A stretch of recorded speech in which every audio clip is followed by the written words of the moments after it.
نہیں کرتے. ارے باپ کا ادب تو وہی بیٹا کرے گا جس کے سینے میں قرآن ہوگا, جس نے قرآن کو پڑھا ہوگا, جس نے قرآن کو سنا ہوگا, جس نے قرآن کو سمجھا ہوگا یا قرآن پڑھنے والوں کی باتوں کو سنا ہوگا. باپ کا ادب تو وہی کرے گا, ماں کی عزت تو وہی کرے گی. ہم نے اپنے ماں کے مقام کو بھلا دیا, باپ کے مرتبے کو بھلا دیا, باپ کی عزت و عظمت کو بھلا دیا. ماں کو ستانے میں ہم ایک نمبر پہ ہیں, ماں کو رلانے میں ہم سب سے آگے ہیں, ماں کو تڑپانے میں ہم سب سے آگے ہیں, ماں کی بات کو ٹالنے میں ہم سب سے آگے ہیں. لیکن وہی بچہ جب قرآن پڑھتا ہے تو قرآن میں یہ جگہ جگہ ملتا ہے, حملتہ امہ کرہا ووضعتہ کرہا. تیری ماں تکلیف سے گزری ہے, تیری ماں کمزور سے کمزور ہوئی ہے, تیری ماں کا خون سوکھ گیا ہے, تیری ماں کو تکلیفیں بہت ہوئی ہیں. جب تو شکم میں تھا تیری ماں نے پریشانی اٹھائی ہے, تیری ماں نے بہت دکھ جھیلے ہیں. ہم نہیں کہہ رہے ہیں, یہ کوئی ڈاکٹر نہیں کہہ رہا ہے, بلکہ کائنات کا خالق کہہ رہا ہے, رب تبارک و تعالی کہہ رہا ہے,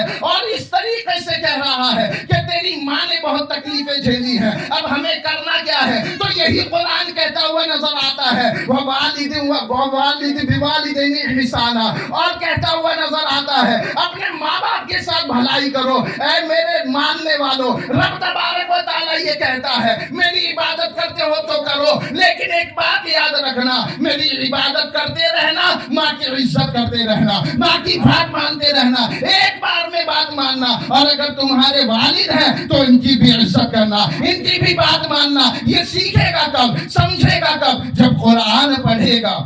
اور قرآن سے ہم دور ہیں, قرآن کو ہم نے سنا نہیں, ماں کی عظمت کو ہم سمجھتے نہیں. ارے ہم سمجھیں گے کیسے؟ ہم دوستوں میں بیٹھے رہتے ہیں, قرآن ہم نے کبھی پڑھا نہیں, قرآن کے لیے ہم نے کبھی اٹھے نہیں.